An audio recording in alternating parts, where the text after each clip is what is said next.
Swayam Prabha. Digital India. Educated India.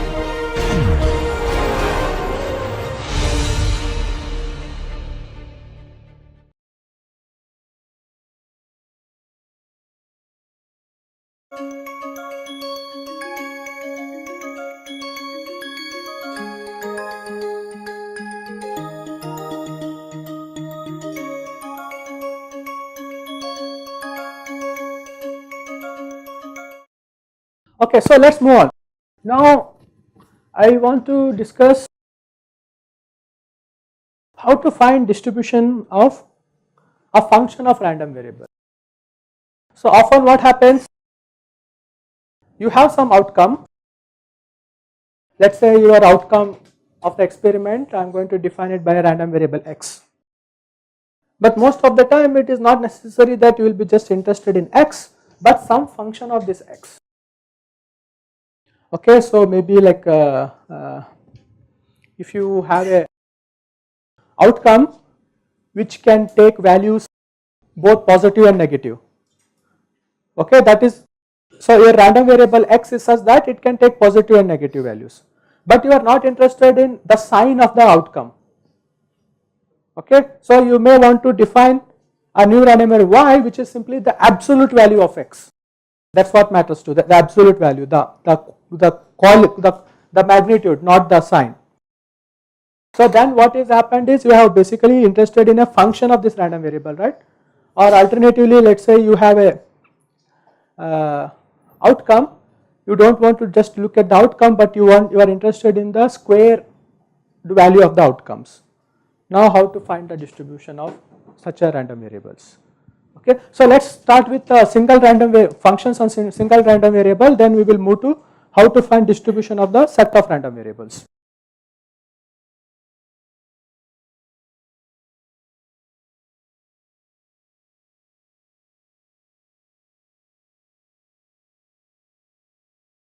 Suppose let's say you have random variable x, but what I am interested in some function of this random variable x, and let's call that function to be g.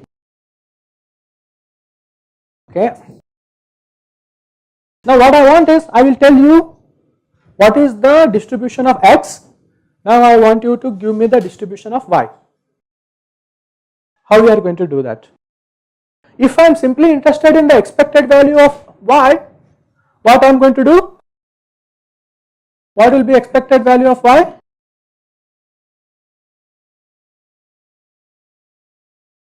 G of x. So here if you just tell me the PDF, let's assume it's a continuous random variable, and if you give me a g function, then I will just find it. Now I am asking you more than this. Okay, fine, you can find the expectation like this, but I don't want you to just give me the expectation. I am asking you to give me the actual distribution of y itself. So how we are going to do that? So one thing to do is simply, okay, you want to find distribution of y's, right? So to do that we start with our CDF. So I'm for some c, let's say some in R, I will start with what is that probability that equals to c. This is going to be simply probability of g of x less than or equals to c, right? And suppose let's say you can, this function g is invertible, then you are going to find g is equals to g inverse of c. So since c is a constant here, you know g function, and suppose if you can invert it, you will end up with another constant here, and if you already know the CDF of this, you can find the CDF for this function. Okay, and then what you can do is, now this is nothing but f of g is. Now to find CDF of y, what you need to do, sorry, this is going to be, so this is going to be f of y at c.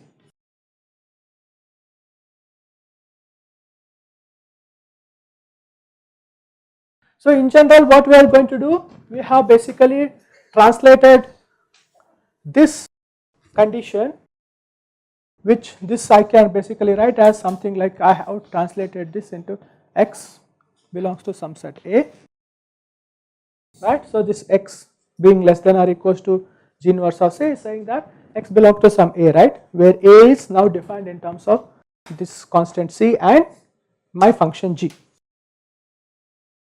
So fine, so far we had CDF of y. Now how you are going to find PDF? Differentiate with respect to what? C, right. So suppose time being assume that this guy is continuous and differentiable, then you can differentiate with respect to C and you will going to get right away the PDF of y, what you really wanted. Now, so this is for the case when you have your x to be continuous random variable. But what if your x is a discrete random variable? So in that case you want to basically interested in first the PMF of your random variable y, and for discrete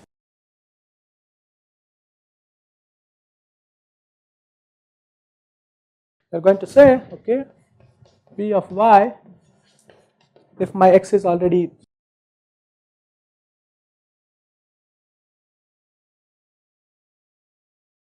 so this is nothing but P of y equals to y, but now this is probability that G of x equals to y, and this is going to be set of all x such that G of x equals to y of probability of x. And now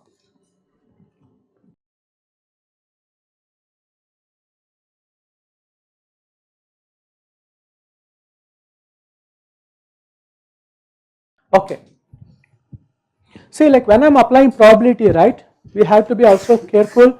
I am computing this probability with respect to random variable x or y, or I am computing this probability jointly. Okay, so in this case when I write it here, I am computing probability that y is less than c, right. So here the probability is with respect to distribution of y. Okay, and here now I have replaced y by g of x. Now here probability with respect to distribution of x. So often, to be more precise, we can subscript these values like this, and here it is x and all, but when it is obvious we will just drop it. Okay. So now let us come back here. Probability of y that it takes value small y is nothing but this, right, like and then I have just replaced y by g of x, that is the definition of y. Now what I am interested is, this is nothing but here set of all x such that g of x goes to y. Okay, it is not necessary that one point goes to, when you apply g function on that one point it goes to one point, right, that there could be multiple points that can go to y. So for example, let us say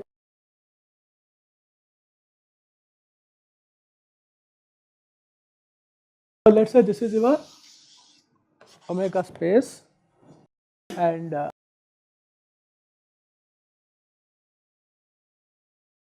this is your random variable xy. So what is x doing is, for each value of omega that lies in this big omega, it assigns some value on the real line. That is the meaning of x, right. X is basically giving values to each point in this. Now further what we are doing is, we are further applying g on this to get y, and that is further give me some, for the same omega, the new value y of omega. So just to be clear, what we mean by this is y of omega is equals to g of x omega for all, right. So now when I apply this g function, let us say this is some y, let us say I am interested in some y here, that is my small I. When I apply this g function, it may happen that many function can fall to the same y.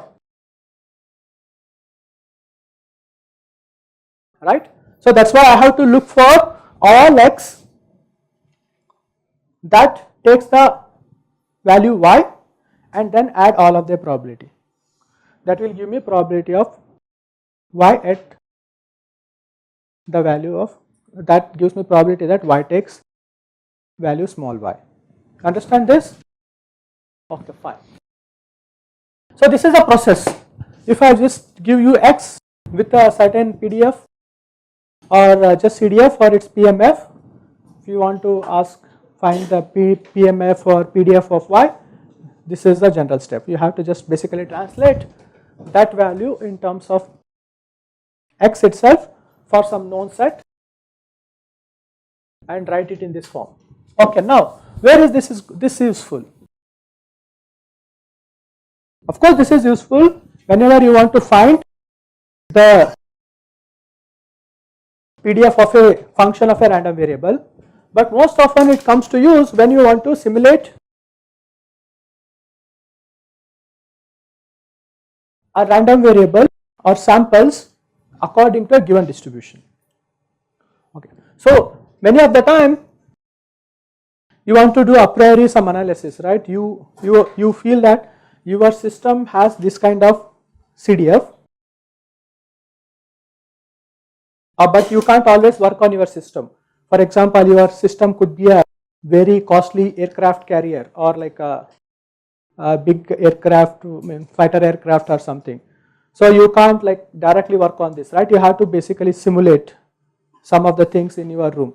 So and suppose say like some critical component or whatever component, if you feel that it is going to behave in this form, then in your laboratory on your computer you want to generate samples according to that distributions, right?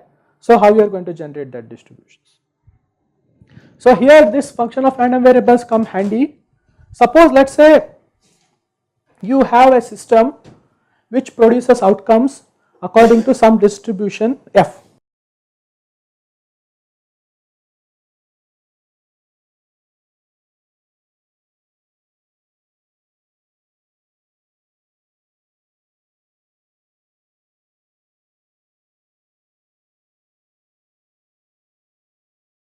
Now I want to generate samples according that obeys this CDF or come up with a random variable or characterize a random variable that has this CDF.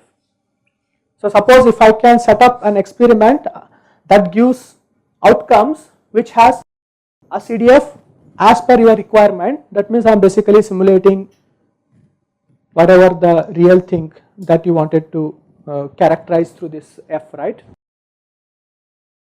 So now how to generate a random variable which has this F? So often we will be given X and we will say this is the CDF of it. Now I am asking the reverse question. Given the CDF, generate me a random variable whose outcomes will have this CDF. How we are going to do that?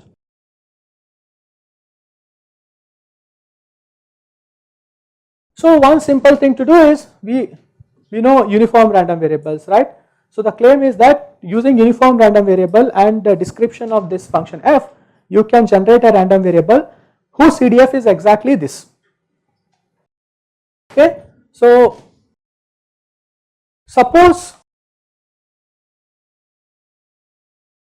let's say u is uniformly distributed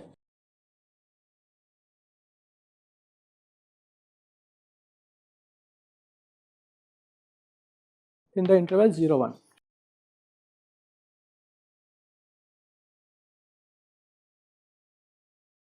My claim is that if I am going to construct a random variable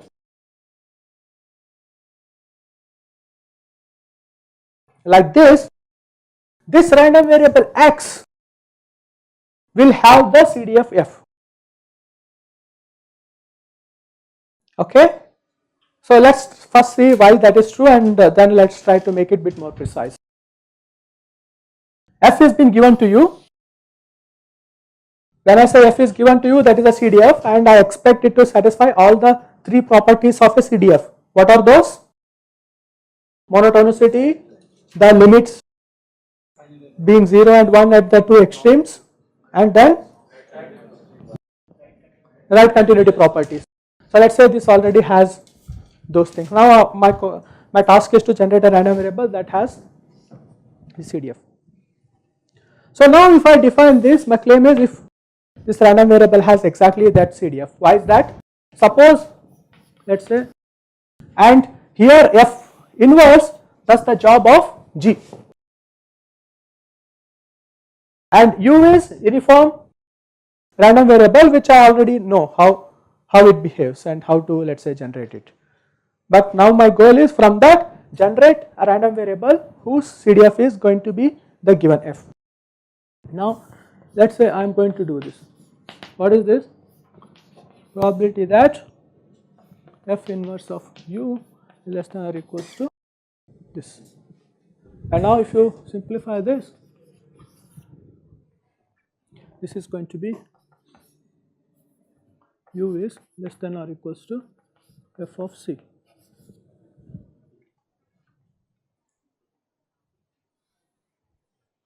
Right? So notice that F is a CDF, right?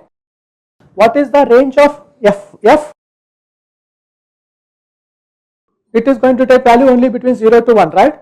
Now I am asking the question after simplifying this uniform random variable taking value less than or equals to F of C, which is between 0 and 1. What is this value? It is simply going to be F of C.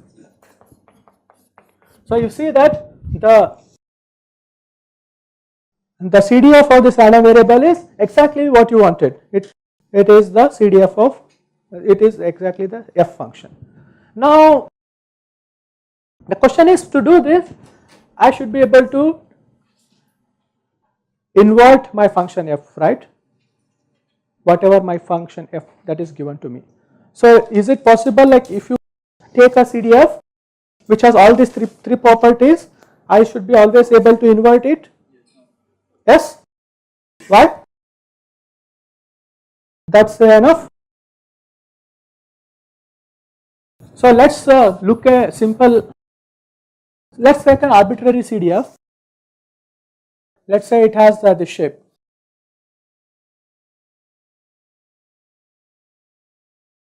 And let's say it jumps here and then something goes like this.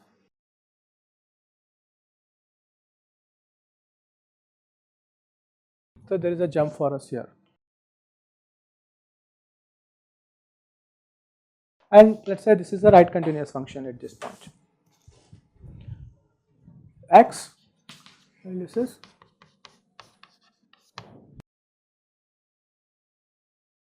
now it is clear that how the invert point looks like. So if I want to find inverse of my function F at this point, let's say this is, let's say, y here. So how you are going to find the value of x that gives you this value y on y-axis? So you just draw a line there and then come back here, right? So at this point, let's say this is, let me call this y1 and this one x1. So this x1 is the inversion of this y1. But how you are going to do at a point here, let's call this y2.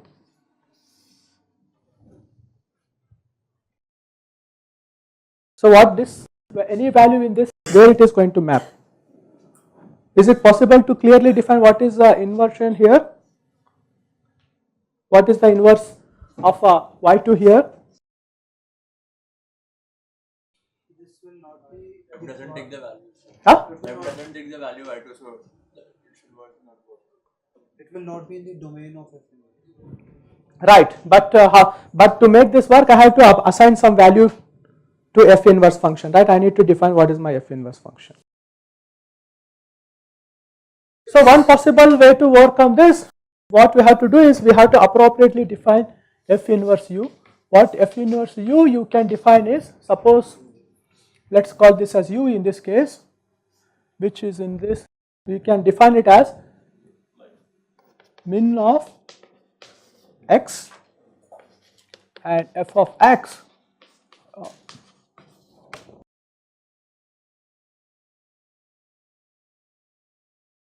so you look at all the values of f of x which is going to be greater than this point, and in that you take the smallest one, so it is going to be this.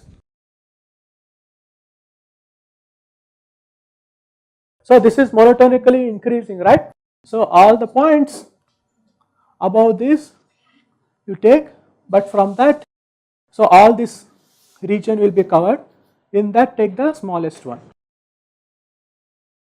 And if you do this, this is still well defined, and from that you can continue with this definition of F inverse function in this. And you can see that, like, if you just define F inverse like this, everything goes through. Okay, fine.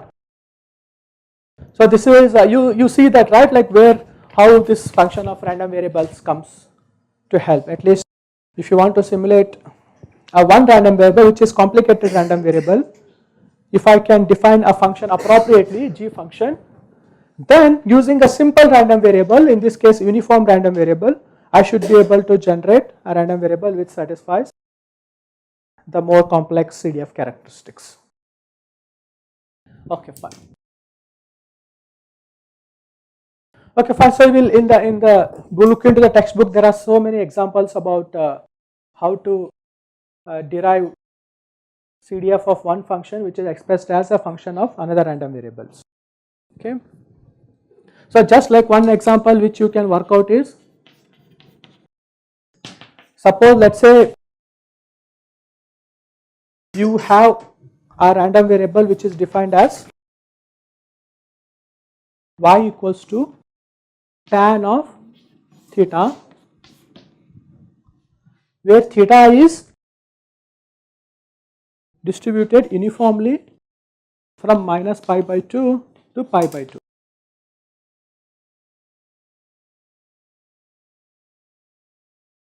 You understand this? Theta is uniformly distributed random variable that takes value between minus pi by 2 to pi by 2. Now you are applying tan function on that, and you are defining the new random variable as y. So how this function look like? So let's say this is my pi by 2 and this is pi by 2, minus infinity to, so it goes like maybe something like this. Okay. Now what is the range of y? Minus infinity to plus infinity, right? Whereas the range of theta is just minus pi by 2, pi by 2. Now how to find the CDF of y here?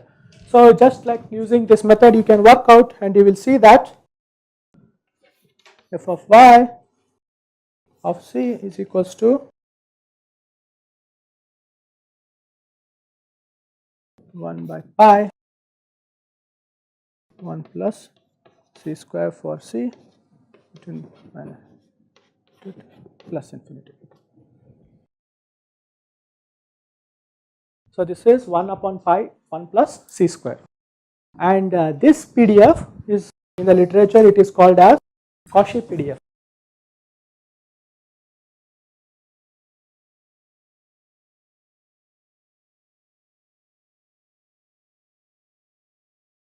So this is function of one random variables, right? It's not necessary that most of the time you will be dealing with one random variable. Like as I said, if you are interested in weather, you may be interested in temperature, humidity, density of whatever, the clouds, whatever. So there are so many bunch of random variables you have to deal with. And then you may want to look at transformation of these random variables. So here it is a transformation of single random variable, but you may be interested in transformation of a set of random variables. So how to do that?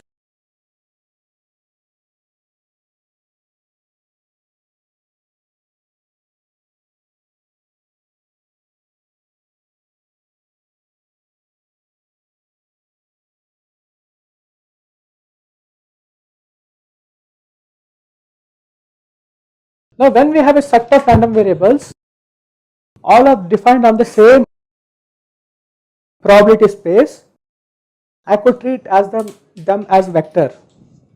Suppose let's say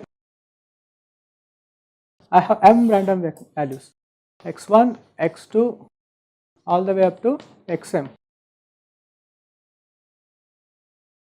I can treat them as a vector having m components. Okay, so I'm just going to represent that as a random vector now. So a collection of random variables I have, I am just going to take them as a vector and denote that as x here. Now what is the, and x here is a random vector here.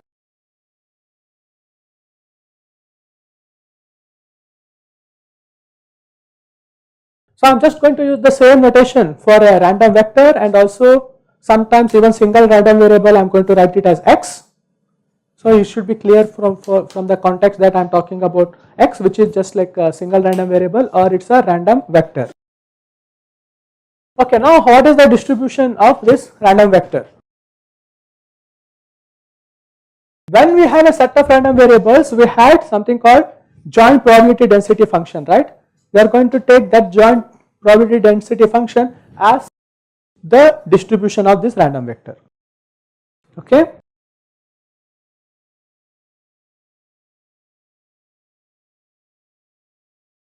So the joint PDF,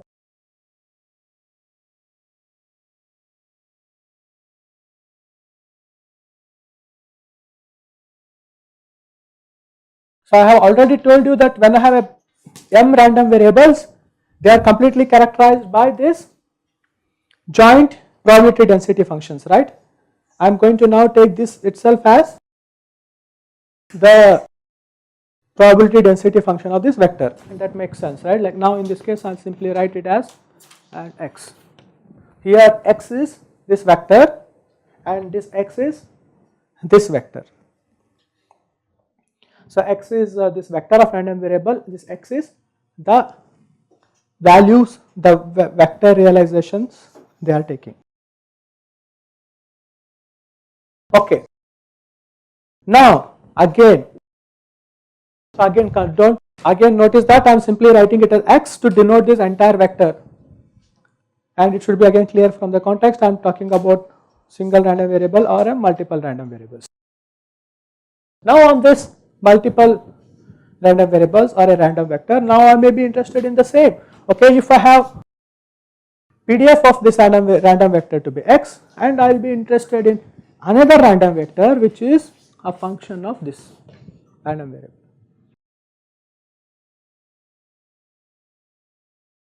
Okay. Now how to find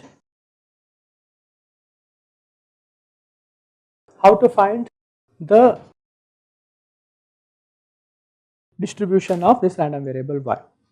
So we already discussed when this x is a random vector is just like singular valued, like just has one component, we already computed how to do this, but now this x is a vector, how to do this.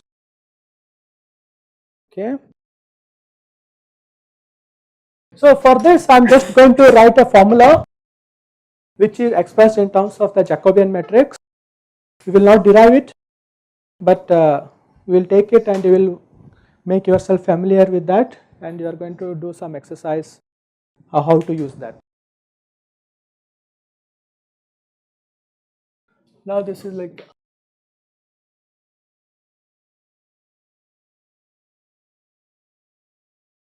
let us say y is continuous.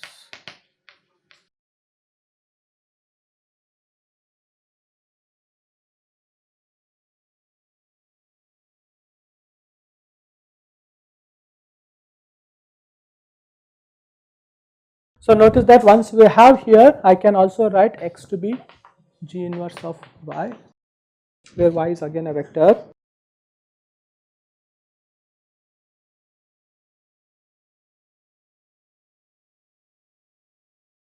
For any y in the range of g, we have that f of y is equals to f of x divided by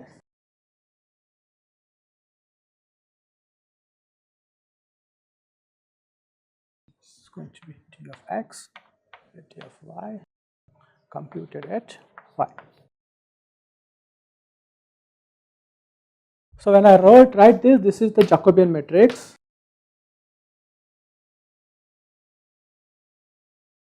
and when I say this two vertical box, vertical lines, this is indicates the determinants of this Jacobian matrix.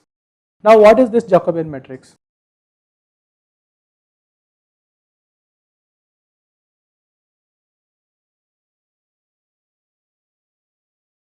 It basically looks how each component varies, each independent component varies as a function of the independent component varies as a function of the dependent component. So let's say you have x1, here y is what? Dependent component, right? It is dependent on x. x1, we are going to write it as y1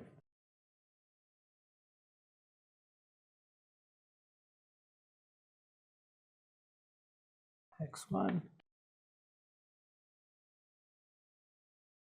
y1 all the way up to, let's say, xm2 delta y1 and then delta x2 delta y1.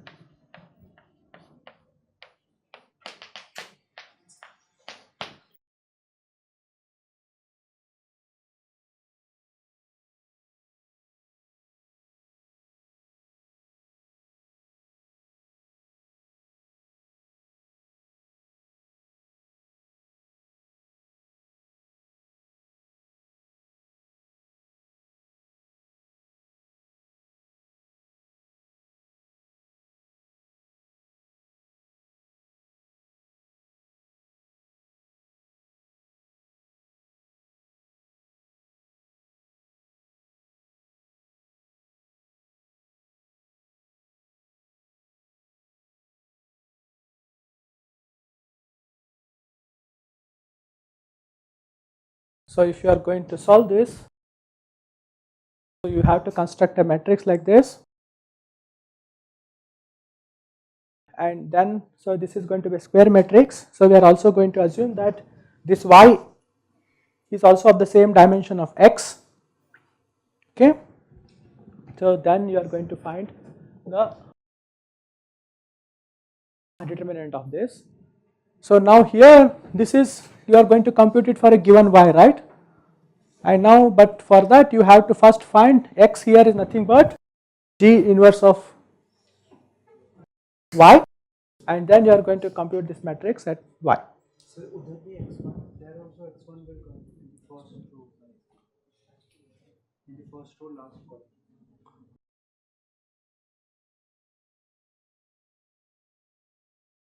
Last column what?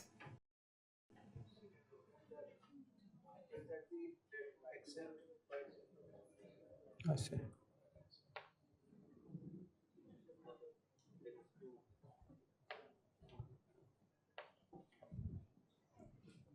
Is it fine now? Okay. So let's quickly look into this. We are not going to see how this will come, but let's just quickly to get a grasp.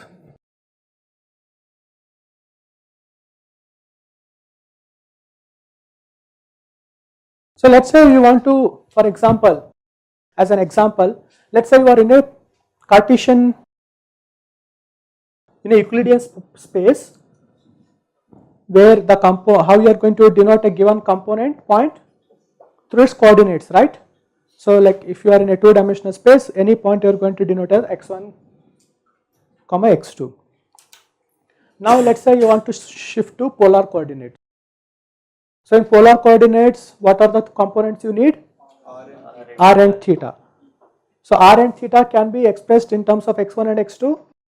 So that is the map. So let's say you are already in the Euclidean space and now you want to basically go to polar coordinates. So that you can do through some function.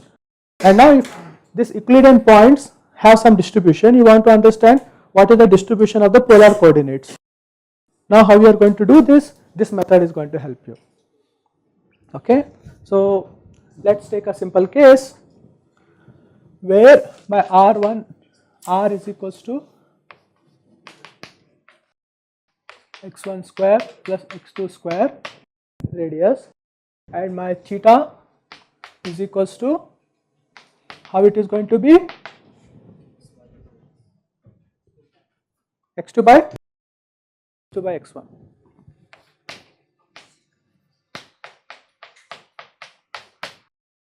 So here my x is going to be x1, x2 and my y is r and theta.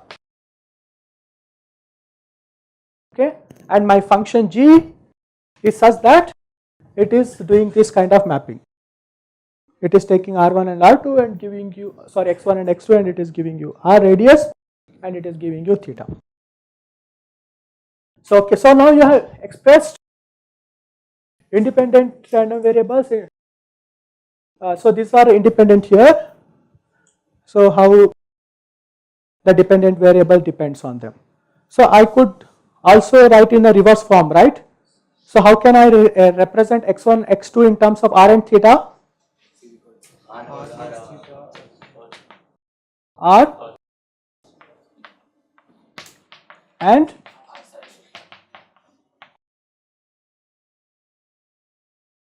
okay.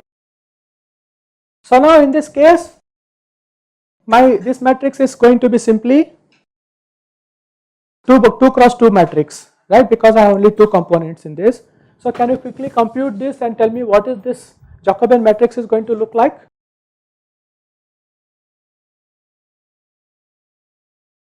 So take y1 to be r and yt to be theta. Cos theta minus r sin theta. Sin theta or cos theta.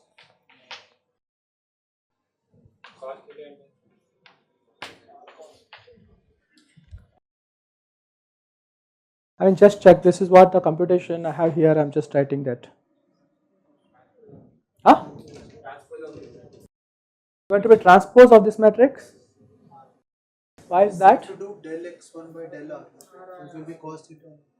x1 I am just going to do r, this is simply going to be cos theta, and then this one I am going to do with r.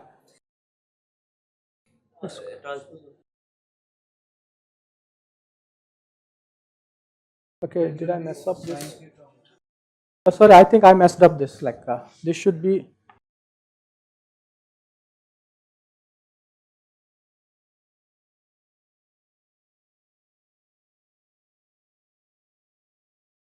yeah, but let me just define this correctly.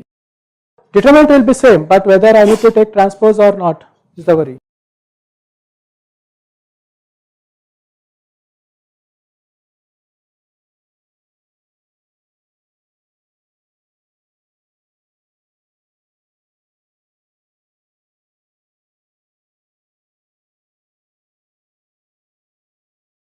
Now it's fine. Okay, now what is this function? So let's now try to let's plug in this. What is the determinant of this? It's going to be r. So now what is this quantity? So for a given y, what is this? We don't know it, right? Like I have not told you what is this f of x. Okay, for time being. So now let's assume to do this, I need to know f of x, right? The distribution of the independent random variables here. Suppose assume that x1 is Gaussian, sorry, x1 is Gaussian with 0 mean and let's say variance 1. Okay, and also assume the same, x2 is also the same thing, and assume they are independent, x1 and x2 are independent. Then what is f of x, x1, let's say x1, x2. So what is this distribution? If I am saying independent, it is going to split, right? It's going to be x1, f of 2 and x2.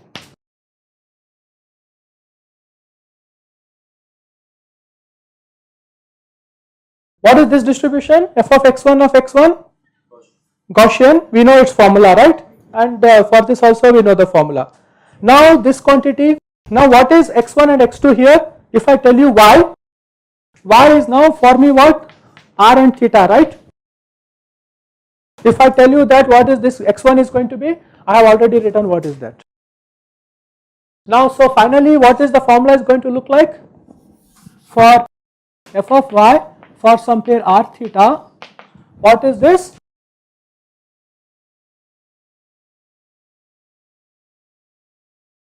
F of x1 r cos theta, f of x2 r sin theta, and what is the determinant? R.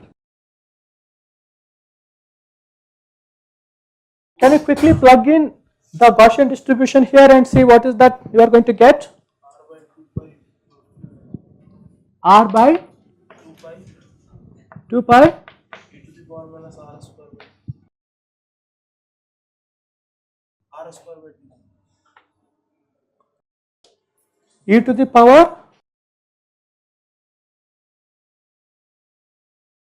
So it is going to be r square cos square theta plus r square plus sin square theta, right? That is simply going to be r square by 2. Huh? Same thing I was saying, r square by 2. Excuse me. So it's fine. So if you notice this, we have already come across this distribution. Where was that? And we gave a name for this. So if you look your last distribution in the continuous, yeah, so this is Rayleigh distribution, right? But there you will have another term that we had it for more general case, but if you set sigma square equals to 1, this is what you are going to get.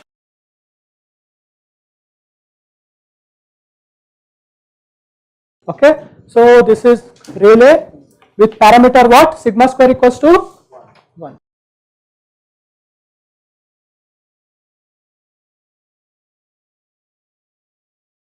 So that time when we discussed about this Rayleigh distribution, we said that this is going to be the envelope of a sum of random variables, right? So if you now look into this, this is exactly what we mean by envelope that time. You just take the squared sum and look at the square root of that. This is what the envelope. So this is how like the sum of the Gaussian squared, and if you take the square root, we recover the Rayleigh distribution. So you will see again more things can be computed depending on what is your applications. So let's stop here.